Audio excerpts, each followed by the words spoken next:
MrBeast. MrBeast. MrBeast. MrBeast. MrBeast. MrBeast. MrBeast. MrBeast. MrBeast. MrBeast. MrBeast.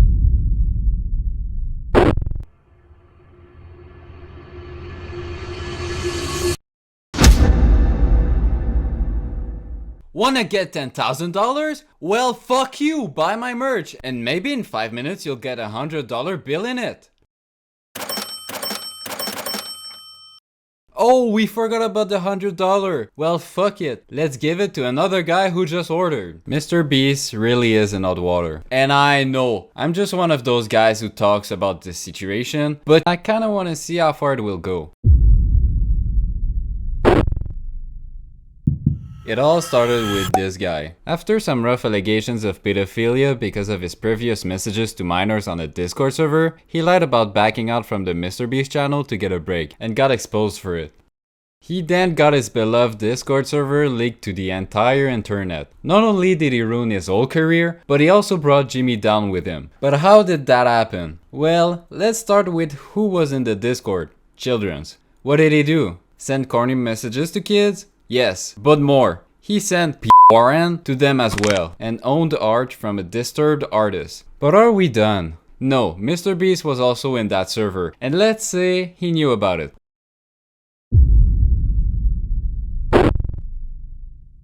This guy is a fucking legend, and chose the best possible timing to release his video. He legit exposed them for faking his videos, and goddamn shit was funny. MrBeast videos are real, and he's a great guy that gives away big rewards to his loyal followers. Have you ever faked a video? No. But this train track is CGI, these bus wheels are CGI, this explosion is fake, this shredder is CGI, this car is digitally lifted, this pit is fake, this guy is fake, this raccoon is a paid actor, this island costs more than $1, this city is not abandoned, these buildings are CGI, but it's not your only way out. You can literally get an Uber to the airport for $20. That's not a lurker. It's just a guy. This whole room is fake. This contestant is an actor and a secret employee at MrBeast. They had him dive through this fake door twice. This line is scripted. This action is scripted. In fact, pretty much all the videos with Mac are scripted.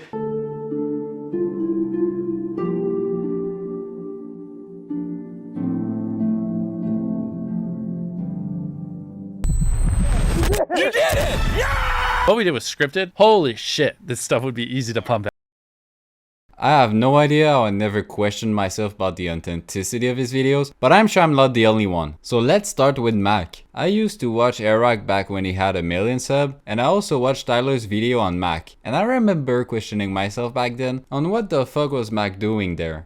I found public records showing that Mac moved from California to Greenville, North Carolina, where Jimmy is located, back in August 2023, 2 months before he appeared as a contestant. According to a former MrBeast employee, this is around the time when Mac started working full-time on the editing team at MrBeast. Also, he didn't just move into any old house, he moved into a $1 million mansion. Now, I'm not gonna dox him, only some asshole would do something like that. After doxing and bullying the pilot some more like a douchebag. But I did find pictures of this mansion online, so I fed them into ChatGPT and asked it to create similar images. And this is what it came up with. And it's honestly not that far off. His 6,000 square foot $1 million mansion comes with a movie theater and 7 bathrooms. What are you gonna spend the $800,000 on? I mean, my life's changed now. Yeah, I'm sure that $800,000 is really gonna change your life. To know that he owned the fucking mansion and hid it from us feels so fucking wrong. Well, that went horribly wrong. But anyways, the boat clip got me dying. During this time lapse on the 4th day of 7 days stranded at sea, you can clearly see there's no one in the shelter. These are their empty beds. But after a hard cut, magically 5 people are awake, and 2 of the boys have bright yellow raincoats that they didn't have when it rained on day 2. But no, we have to be the real channel that doesn't fake things. In this video, this wink was added in post. In fact, 58 was actually on the far opposite side of the room from 42, and he just didn't hear him. This whole revenge storyline was added in post. Multiple shots show how timers are edited in post. Timers are edited in post. Timers are edited in post. They also manipulated contestants' audio in post. We got 15 minutes. In general, if anything happens last second, it's fake. Or if you can hear someone's voice but can't see their mouth, the audio could easily be added in post. I literally think I'm gonna kill you. Bro, how much is there? Rigging the challenges is what got me pissed. Okay, so MrBeast fabricates some contestant dialogue and timers and movements and storylines and uses a bunch of shitty CGI, but who really cares? I mean, the videos are just for entertainment only, right? I mean, it's not like he's ever rigged the results of a challenge. That would be impossible because he films with hundreds of random subscribers, right? Wrong. Let's look at this video. Not only were the results of this video completely scripted, but the contestants are not random subscribers. So many people had jobs. Oh, that contestant had to get out for her job? I guess you forgot she's your hiring manager. I actually recognize a lot of people in this video, including Jimmy's own girlfriend. So yeah, the random subscribers you see in challenges are actually never random. They're almost always local to MrBeast, and oftentimes friends and family of MrBeast employees, or just the employees themselves. Like, what the fuck? He basically just built a scene on actual contestants' back. But it's not over yet. Thank God I never gave any fucks about his giveaways, cause that shit is vile. The FTC defines a lottery as containing 3 elements: a valuable prize, random chance, and consideration, which can be time or effort, but in most cases is just payment. To successfully run a contest or a sweepstakes, you must eliminate one of these factors. A contest, for example, eliminates chance, and a sweepstakes eliminates consideration. In determining if any MrBeast giveaways have been illegal lotteries, we need to identify a prize, which is distributed through random chance and cannot be won without spending money. On August 2nd, 2020, MrBeast live streamed him and his friends signing limited edition shirts celebrating 40 million subscribers. And here are just some of the clips from that stream. For those of you who are just joining, if you buy one of our limited edition 40 mil special shirts, we're celebrating 40 million subscribers with a really big video, then we will sign that shirt, and some of them will get random prizes like this. In 10 minutes, right, because we gotta give them time to do their cart, we'll give 2 orders $500 each. 5 minutes, someone's getting $3 grand in their order. In 5 minutes, we're gonna do the same thing again. We're gonna put $1,000 in a random order. 2 minutes, newest order gets $2,000. Good luck, everybody. In 5 minutes, we're gonna do the same thing again. We're gonna put $1,000 in a random order. Hey, Daryl, don't we owe someone $1,000? We do. Yeah, so, all right, so the newest order, in 30 seconds, we are gonna put $1,000 in your package.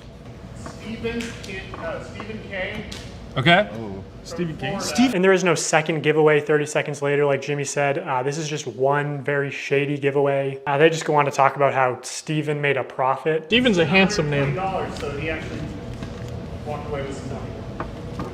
We're proud of you, Stephen. I counted 13 of these extra shady lotteries where they did not give the prize in the original time frame that they said. Okay, so we're gonna put 2 iPhones in this piñata, and we're gonna give it to someone who orders a shirt in 3 minutes? 5 minutes. Buy a limited edition shirt or hoodie, and we're gonna pick a random one in 10 minutes and give them $2,000. Have we done iPhones yet?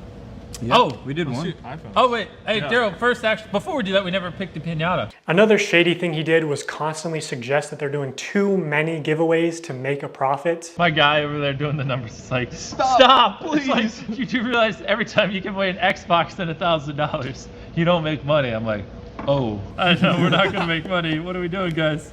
We're gonna check after this stream and it's gonna be like, oh no. What a waste. Yeah, I know. We're gonna break neutral. When there was just no way they were ever even close to losing money on this stream. This isn't even close to the worst stream he's done. 4 months later, MrBeast signed shirts again, but this time it was a 24-hour live stream with way more illegal lotteries. Lots and lots of people got scammed. And the signature? So here's a clip of Tyler forging, or not, maybe not forging, using MrBeast's signature. So Tyler signs MB, which is MrBeast's signature. Then he covers it, signs his own initials, TC, smirks, looks around, and then quickly slides the shirt away. He then speaks about Feastable and Beast Burger, but the video will be linked down below if you want to see it. So people discovered that MrBeast was in the Lolly Discord, and the chat logs speak for themselves. So Jimmy, how long is it? Oh, the Beast games. On the Amazon show, he basically rigged the results, putting 6 mans versus 6 womans on physical challenges, or young people against old people. And this is all allegedly, because there are no proofs of this being actually real. But there are lots of contestants speaking about this. So yeah, bro took gender equality to heart and made unfair teams. But not only that, he also refused to let the contestants take their medications. So there are lots of people who went to the hospital because of this, and also because they were physically injured. But Rosanna Pansino basically covers that part. But just so you know, he tried to buy the contestants' silence, which didn't work in the end. It took seconds for drama channels to ruin him even more. For example, MorePegasus, a guy I never heard about, covered the whole drama head to toe. And his whole MrBeast series has accumulated about 24 million views. Now, on MrBeast's more recent post and the moment of recording this video, he has accumulated 2.4 million dislikes on one video and 1.8 million dislikes on the other. My man Dogpack couldn't give any less fucks about MrBeast. Like, he got a cease and desist and responded in the worst possible way but also the best possible way.